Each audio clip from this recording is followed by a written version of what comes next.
Sehingga harapan saya dengan pertemuan ini nanti Menteri Sosial itu bisa menggerakkan para pendamping PKH.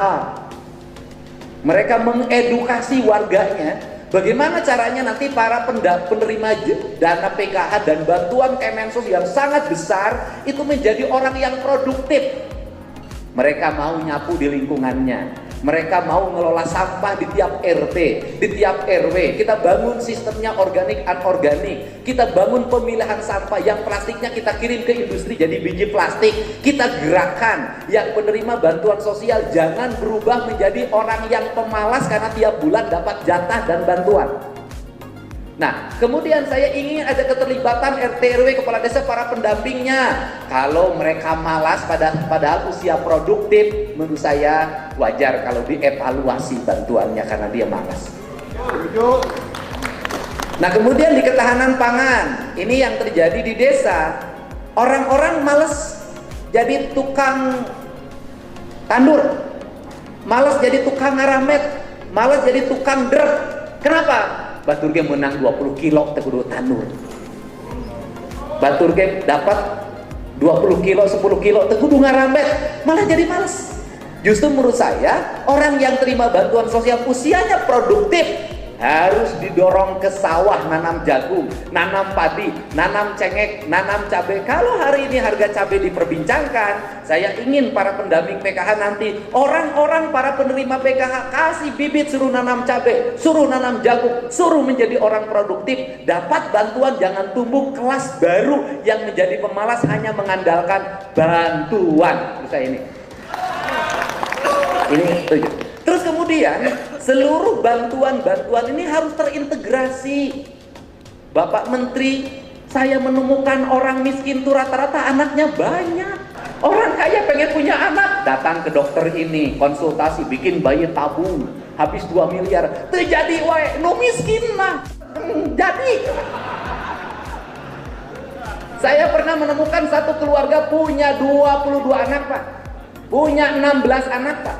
Saya di Majalengka bertemu dengan anak-anak yang jualan kue di alun-alun. Itu pinter semuanya. Saya biasa, dari mana rumahnya, siapa orang tuanya. Akhirnya saya bertemulah dengan orang tuanya yang lagi dikontrakan. Bapaknya ada di rumah, anaknya jualan kue. Ternyata sudah punya 10. Dan ternyata ibunya lagi hamil lagi yang ke-11.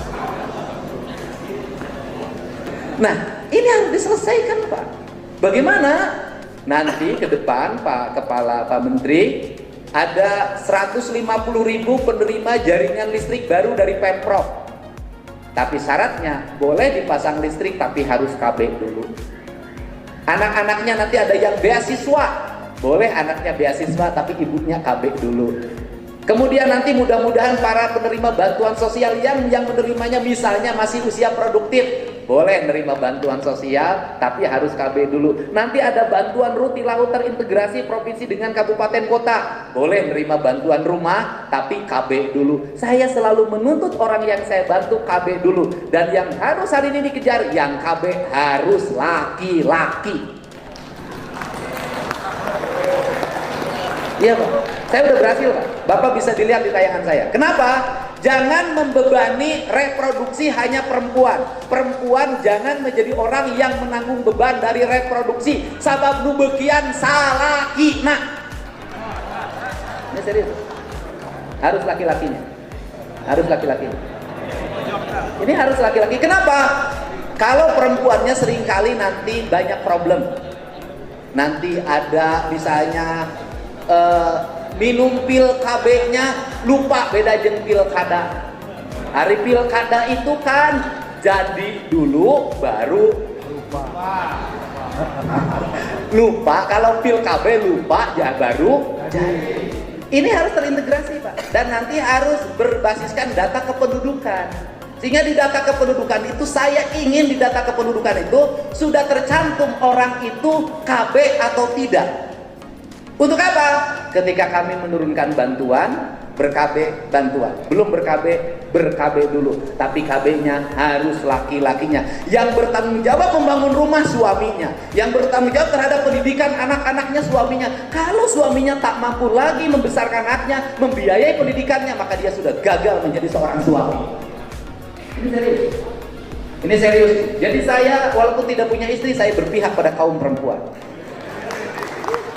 Tapi perempuan yang memiliki arah dan tujuan yang kuat bagi kesejahteraan keluarga.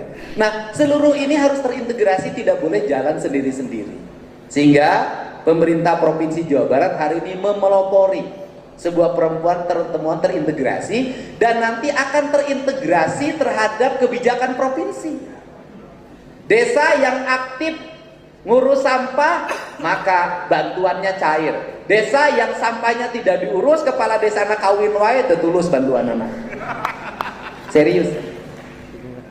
Terus kemudian apalagi, keluarga berencana bagian dari item ini Pak Mendes, bahwa nanti saya kerjasama dengan Pak Mendes, desa yang memenuhi syarat sebagai desa yang istimewa, dia berhasil dalam KB, berhasil dalam pelayanan pendidikan rakyat, berhasil dalam penanganan kesehatan warga, tidak ada angka kematian ibu dan anak, tidak ada stunting, kemudian pengelolaan sampahnya baik, maka kami akan memberikan hadiah stimulus pembangunan senilai 10 miliar rupiah.